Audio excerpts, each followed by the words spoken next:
Assalamualaikum sahabat sosiologi. Jumpa lagi bersama saya Indria Retnamutiar. Kali ini kita akan bahas materi yang sangat menarik, yaitu dampak perubahan sosial. Simak videonya ya.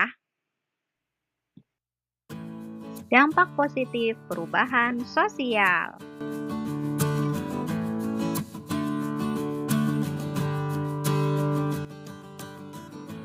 Yang pertama, reorganisasi. Menurut Haryanta, reorganisasi diartikan sebagai penyusunan atau penataan kembali suatu kelembagaan. Nah, kelembagaan suatu masyarakat terdiri dari nilai dan norma sosial yang dianut anggotanya. Reorganisasi juga dilakukan ketika nilai dan norma dalam masyarakat dianggap tidak berfungsi dengan baik. Reorganisasi diperlukan untuk mengembalikan keteraturan sosial. Contohnya, kepercayaan tentang pengobatan.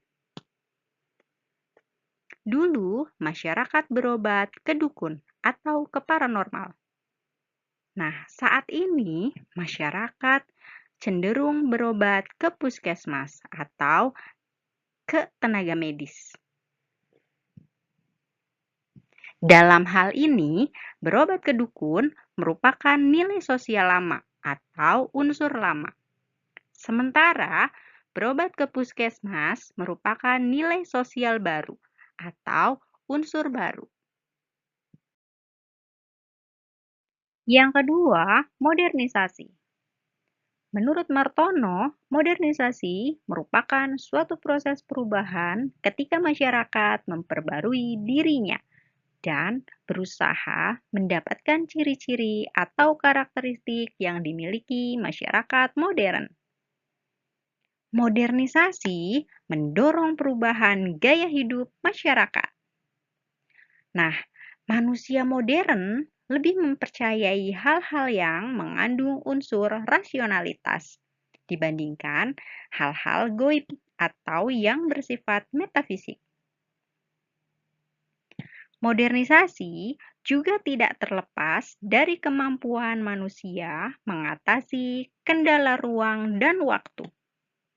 Manusia menciptakan beragam peralatan demi efisiensi tenaga, jarak, dan waktu. Oleh karena itu, masyarakat modern cenderung memiliki gaya hidup yang serba instan. Yang ketiga, kesejahteraan masyarakat meningkat. Teknologi tidak hanya memperlancar kehidupan manusia, tetapi juga mempermudah aktivitas manusia. Contohnya, penarikan uang di ATM. Hal ini tentu lebih mudah dibandingkan harus datang langsung ke bank tersebut. Nah, kemudahan yang ditawarkan teknologi menjadikan kebutuhan masyarakat lebih mudah terpenuhi. Pada akhirnya, kesejahteraan masyarakat dapat meningkat. Yang keempat, efisiensi dalam kehidupan masyarakat. Perubahan sosial dapat mendorong kehidupan masyarakat lebih efisien, terutama berkaitan dengan perubahan sosial akibat perkembangan teknologi. Teknologi membawa kemudahan yang mendorong efisiensi waktu. Contohnya, hubungan sosial dapat dilakukan dengan cepat melalui teknologi. Yang kelima, transformasi politik. Menurut Setiadi, perubahan sosial dalam bentuk revolusi dapat mengakibatkan transformasi politik. Transformasi politik berkaitan dengan perubahan sistem dan struktur politik. Contohnya, perubahan sosial setelah jatuhnya pemerintahan Orde Baru. Salah satu perubahan yang menonjol setelah pemerintahan Orde Baru adalah berkembangnya demokratisasi. Hal ini menyebabkan suatu transformasi politik. Yang keenam, integrasi sosial. Perubahan sosial dapat mendorong terciptanya integrasi sosial.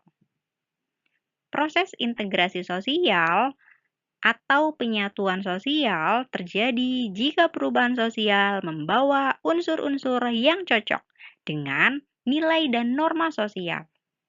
Masyarakat akhirnya mengadopsi unsur-unsur baru tersebut. Contohnya, beberapa kelompok sosial secara positif menerima kegiatan pariwisata. Hal ini karena dapat menghidupkan kembali kebudayaan tradisional yang hampir punah. Dampak negatif perubahan sosial.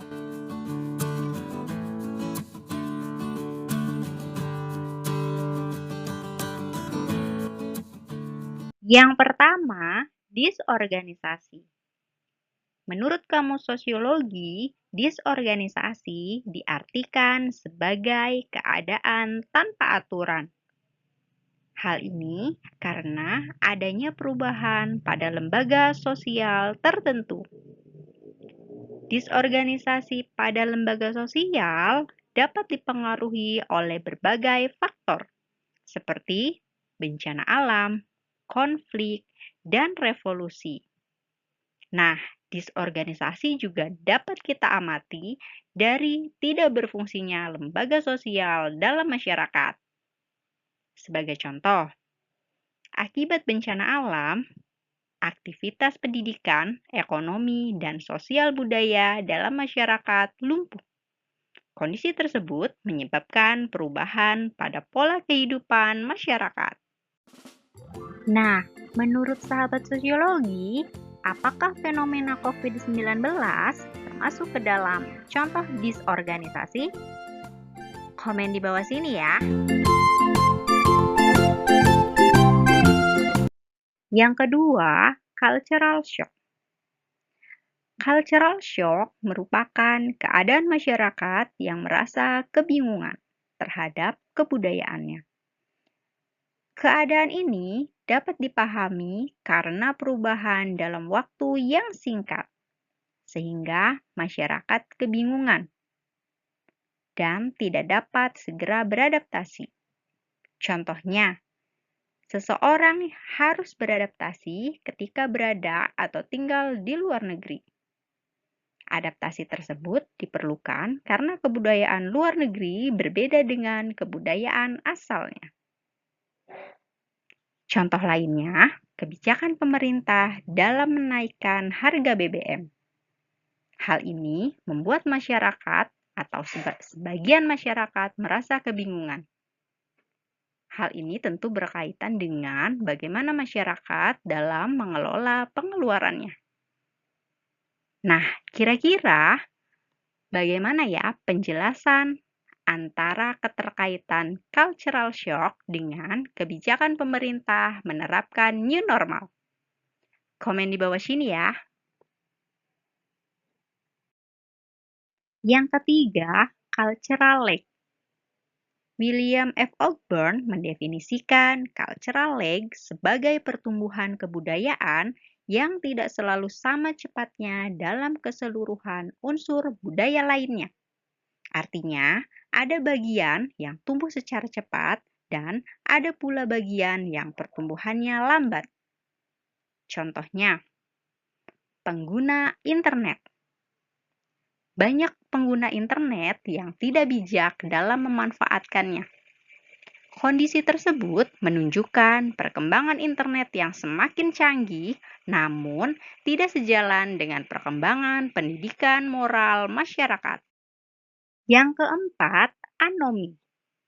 Menurut Durkheim, anomi diartikan sebagai suatu keadaan tanpa norma, kacau, dan tanpa aturan.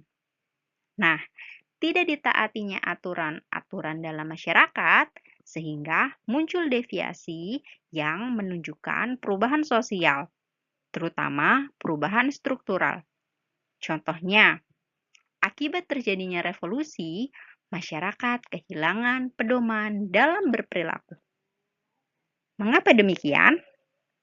Jadi, Akibat dari revolusi, nilai dan norma sosial yang sebelumnya digunakan masyarakat memudar. Sementara masyarakat belum mampu menciptakan nilai dan norma baru yang berfungsi sebagai pedoman berperilaku. Kondisi inilah yang dinamakan anomi. Yang kelima, tindakan kriminalitas meningkat. Nah, selain membawa perubahan positif, perubahan sosial juga dapat mendorong tindakan kriminalitas. Berarti hal ini mengarah pada hal-hal negatif. Saat ini, modus tindakan kriminalitas semakin meningkat. Hal ini dampak dari penerapan ilmu pengetahuan dan teknologi secara menyimpang. Yang keenam, pudarnya solidaritas sosial. Masyarakat perkotaan dikenal sebagai masyarakat yang memiliki tingkat kesibukan yang tinggi. Kesibukan ini menjadi penghambat kegiatan sosialisasi. Oleh karena itu, mereka sulit menjalin hubungan sosial secara langsung. Hubungan sosial dengan lingkungan sekitar juga terhambat oleh pagar yang tinggi. Keberadaan pagar yang tinggi menunjukkan bahwa pemilik rumah sangat menjaga privasinya. Kondisi ini terjadi karena semakin maju dan modern menyebabkan masyarakat semakin ingin hak-hak pribadinya dilindungi. Hubungan sosial yang dahulunya dilandasi rasa kekeluargaan berubah berdasarkan kepentingan. Akibat berkembangnya individualisme, maka solidaritas sosial pun semakin memudar. Yang ketujuh, pencemaran lingkungan. Perkembangan teknologi mengakibatkan peningkatan industrialisasi di berbagai negara, termasuk di Indonesia. Salah satu dampak perkembangan industrialisasi menyebabkan terjadinya pencemaran lingkungan. Nah, limbah-limbah industri ini dapat mengancam kelestarian lingkungan. Yang kedelapan, marginalisasi. Menurut Widya Stuti, marginalisasi dilakukan oleh kelompok mayoritas terhadap kelompok minoritas. Akibatnya, kelompok minoritas mengalami ketidakberdayaan, sehingga sulit mengembangkan potensi dirinya. Contohnya, marginalisasi pada komunitas adat terpencil. Komunitas tersebut hidup di hutan-hutan. Nah, ketika kawasan hutan dibuka untuk dijadikan kawasan industri, menyebabkan komunitas tersebut terpinggirkan atau termarginalkan. Oke, sahabat sosiologi, sampai di sini dulu materinya. Semoga bermanfaat. Jangan lupa like, komen, dan subscribe. Terima kasih.